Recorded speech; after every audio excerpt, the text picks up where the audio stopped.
They say that all roads lead to Rome.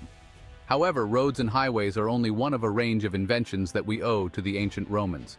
One of the largest empires in history, Rome is said to have been founded in 753 BC by the twin sons of Mars, Romulus and Remus.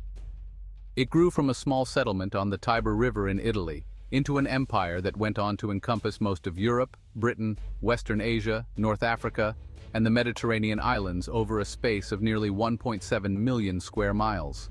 The result of ancient Rome's long and wide-ranging existence are a number of inventions, many of which we still use in our daily lives.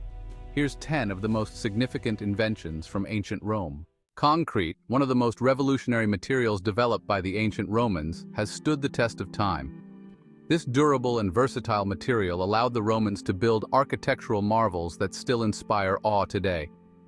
Welfare. Though we may perceive government social welfare programs to be a modern concept, they existed in ancient Rome as long ago as 122 BC. Under the tribune Gaius Gracchus, a law known as Lex Frumentaria was implemented, which ordered Rome's government to supply its citizens with allotments of cheap grain. This continued under Emperor Trajan, who implemented a program called Alimenta, which helped feed, clothe, and educate poor children and orphans. Other items such as oil, wine, bread, and pork were later added to a list of price-controlled goods which were likely collected with tokens nos dicere. These handouts were popular with the public at the time. However, some historians have argued that they contributed to Rome's economic decline. Newspapers. Romans were the first civilization to fully implement a system of circulating written news. Via a publication known as Acta Diurna, or Daily Acts, they inscribed current affairs onto stones, papyri, or metal slabs as early as 131 BC. Information about military victories, gladiatorial bouts, births and deaths, and even human interest stories were then placed in busy public places such as the Forum. Acta Senatus also emerged, which detailed the goings-on of the Roman Senate. These were traditionally hidden from public view until 59 BC, when Julius Caesar ordered their publication as one of many populist reforms he instituted during his first consulship. Arches. Known today as one of the defining characteristics of Roman architectural style, the Romans were the first to properly understand and harness the power of arches when constructing bridges, monuments, and buildings. Their ingenious design allowed for the weight of buildings to be pushed downwards and outwards, which meant that enormous structures like the Colosseum were prevented from crumbling under their own weight. In harnessing this, Roman engineers and architects were able to construct buildings which could house many more people, as well as bridges, aqueducts, and arcades, which then became foundational aspects of Western architecture. These innovations, combined with improvements in engineering which allowed arches to be flattened and repeated at wider intervals, known as segmental arches, helped ancient Rome establish itself as a dominant world power. Aqueducts and sanitation. Though the ancient Romans were not the first to implement a sanitation method, their system was far more efficient and was based upon the needs of the public. They built a drainage system as well as baths, interlinked sewage lines, latrines, and an effective plumbing system. Water from the stream passed through the water pipes and flushed the drainage system on a regular basis, which kept it clean. Though wastewater was dumped into the nearest river, the system was nonetheless effective as a means of maintaining a level of hygiene. These sanitation innovations were largely made possible by the Roman aqueduct, which was developed in around 312 BC. By using gravity to transport water along stone, lead, and concrete pipelines, they liberated large populations from being reliant upon nearby water supplies. Hundreds of aqueducts covered the empire, with some transporting water as far as 60 miles. With some even being used today, the Trevi Fountain in Rome is supplied by a restored version of the Aqua Virgo, one of ancient Rome's 11 aqueducts. Bound books. Known as a codex, the first bound books in Rome were invented as a compact and portable way of transporting information.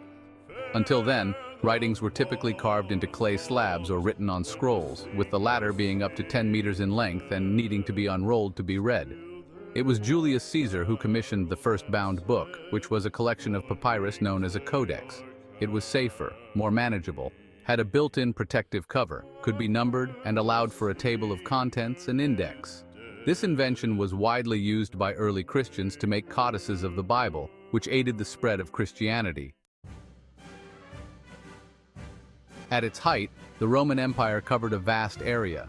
To preside over and administer such a large area required a sophisticated road system. Roman roads, many of which we still use today, were constructed by using dirt, gravel, and bricks made from granite or hardened volcanic lava, and eventually went on to become the most sophisticated system of roads the ancient world had ever seen. Engineers adhered to strict architectural rules, creating famously straight roads with sloping sides and banks to allow for rainwater to drain away. By 200, the Romans had built over 50,000 miles of roads, which primarily allowed the Roman legion to travel as far as 25 miles a day. Signposts informed travelers how far they had to go, and special teams of soldiers acted as highway patrol. Along with a complex network of post houses, the roads allowed for quicker transmission of information.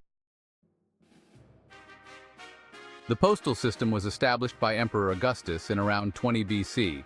Known as the cursus publicus, it was a state-mandated and supervised courier service. It transported messages, tax revenues between Italy and the provinces, and even officials when they needed to travel across large distances. A horse cart known as array dai was employed for this purpose, with the necessary images and messages being received and sent from one province to another. In one day, a mounted messenger could travel 50 miles, and with their vast network of well-engineered roads, ancient Rome's postal system was successful. Many Roman surgical tools, such as the vaginal speculum, forceps, syringe, scalpel, and bone saw, did not change significantly until the 19th and 20th centuries. Though the Romans pioneered procedures like the cesarean section, their most valuable medical contributions were born out of necessity, on the battlefield. Under Emperor Augustus, specially trained medical corps, which were some of the first dedicated field surgery units, saved countless lives on the battlefield due to innovations like hemostatic tourniquets and arterial surgical clamps to curb blood loss. Field doctors, known as chirurguses, also performed physicals on new recruits, and were even known to disinfect instruments in hot water as an early form of antiseptic surgery, which was not later fully embraced until the 19th century. Roman military medicine proved so advanced that even in the face of regular combat, a soldier could expect to live longer than the average citizen. The luxury of underfloor heating is not a recent invention. The Hypocaust system distributed heat from an underground fire through a space beneath the floor raised by a series of concrete pillars. The heat could even travel to upper floors due to a network of flues in the walls, with the heat eventually escaping through the roof.